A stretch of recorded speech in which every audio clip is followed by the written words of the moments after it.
Hello there guys, and welcome to Mad Minis. In this video I'm going to be converting these Primaris Aggressors into something that I don't mind looking at. I've never really liked these, lots of things about them bug me, and I've actually spent a good proportion of my time on YouTube chopping them up and destroying them in order to make Primaris sized Terminators. Now that that isn't really necessary anymore, I've got loads of these things left over and decided to try to do a more direct fix on them. So stay tuned if you're interested. The first thing I did was to grab a pair of legs and a torso from the Easy to Build Aggressors kit. Now you don't have to use the Easy to Build kit for this conversion to work at all. You can use the multi-part kit. This is just what I had lying around after all my previous Primaris Terminator shenanigans, guys. They're obviously cheaper and I was trying to save money on those conversions, especially as I was just hacking them to pieces essentially. Now I put the torso and the legs together exactly as they're supposed to go, using a little bit of super glue just to secure it all together nicely. I then removed the pins on the shoulder area because we're not really going to need those for this conversion to work at all. So I just clip those off and then trim it down with a sharp blade afterwards to produce a nice flat surface. Now, one of the many things that I dislike about the Aggressors is the stupid dangly totem thing that hangs in the kind of groin area. And on the Easy to Build kit, that's molded on detail. So I'm going to take this opportunity to remove that while it's nice and easy to access that area. I'm just going to clip those off, no finesse at all. And you are left with a bit of a messy hack job afterwards, guys, but don't worry, that's going to get covered up later on. And this is kind of what you're left with already, much, much better in my view. At this stage I put the miniature on its slotter base as it's an easy to build unit, and this made it much easier to handle and manipulate for the rest of the conversion. So on it goes. Next up, head selection. These things are like gold dust. These are the Inceptor visors and you only get 2 of them in a packet of miniatures, which is kind of infuriating. I've been saving a few of these up and this is what I'm going to use for the helmets. Now they won't go into the cowl area as is. You do have to modify them very slightly. You just need to trim off the very tip of the corner underneath the unit here. Hopefully you can see what I'm doing. Tiny bit, guys. Go careful because these are quite hard to come by, and that will do the job. Just a tiny bit of the corner and then the thing will actually go in there. You have to hit the right angle, but if you kind of keep messing around with it, you will get it and it will go into the cowl area. And once you've done that, use your fingernail on the visor bit just to move and manipulate it around to the right angle, and it just works. It just goes in there, and I didn't really even have to glue these in place. They just hold in there with friction really nicely, and it just, in my view, looks really good. So next up, I'm considering weapons. I don't like the weapons on the original Aggressors at all, so I'm using the Inceptor heavy bolters, whatever they're called.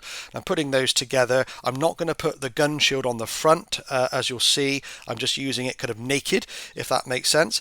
Now I'm going to trim a little bit out underneath the barrel here, like a kind of little oblong section out. Hopefully you can see what I mean. I will show you a bit of a comparison in a minute as well, so you know where I'm going with this. So I just hobby snipped that out and then tied it up with a sharp blade afterwards to create that little kind of clear area underneath, and you'll see why I'm doing that a little bit later on.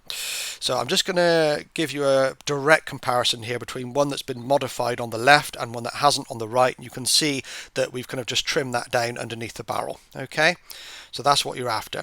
Next up, I grab some chain swords from the Assault Intercessors kit that I had spare, and I just snip that roughly in half, so I'm getting rid of the kind of motor section at one end, and I do actually count the teeth on the chainsaw just to make sure I'm getting a kind of consistent size throughout the build here.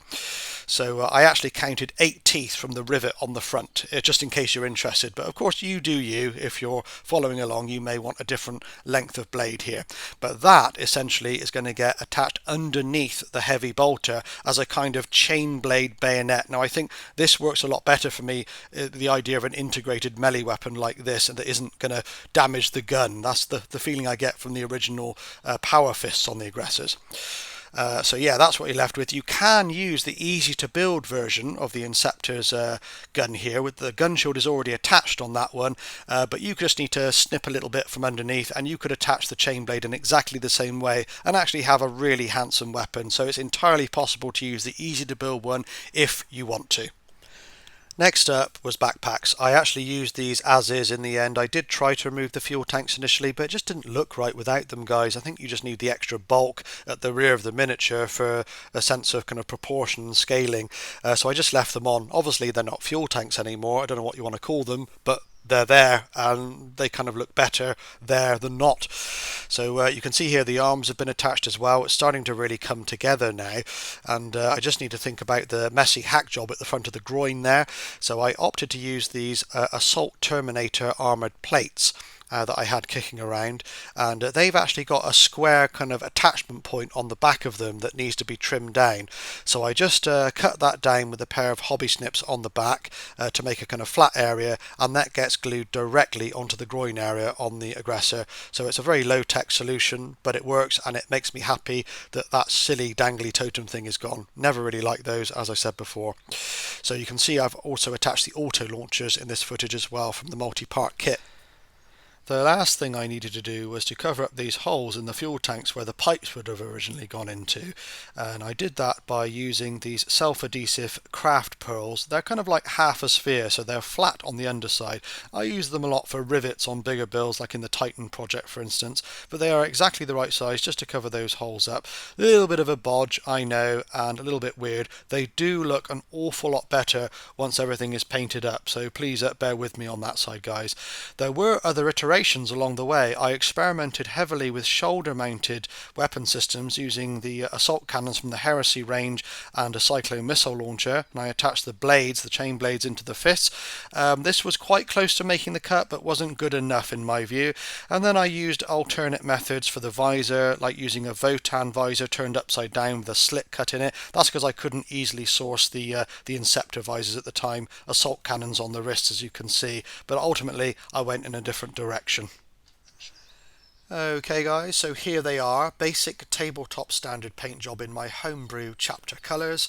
I found this quite a difficult project, if I'm honest. There's not really much I liked about the Aggressors to begin with, so I found it difficult to get a reasonable creative foothold here, but I was happy that I managed to change the weapon systems to something that makes more sense to me. It just felt like with the originals, whatever they punched with those power fists was going to destroy the weapon systems, and I was also quite happy to get rid of all the trailing cables and pipes. It just really wasn't my thing. This to me looks tidier and makes more sense. You may completely disagree, and if so, that's fine. Let me know in the comments if you think I've destroyed a perfectly good miniature. If you like what you see, equally, let me know in the comments. I really want to hear your feedback, and I really do appreciate you taking the time to watch. If you've enjoyed the content, please consider liking and sharing. It really does help my channel to grow and develop, and if you're not already subscribed, consider giving me a sub. There's plenty more shenanigans on the way, and there's always room for Primaris conversions and upscaling on this channel, so if you like what you've seen, stay tuned. Thanks ever so much for joining me, guys, and I will catch you in a future video soon. Cheers.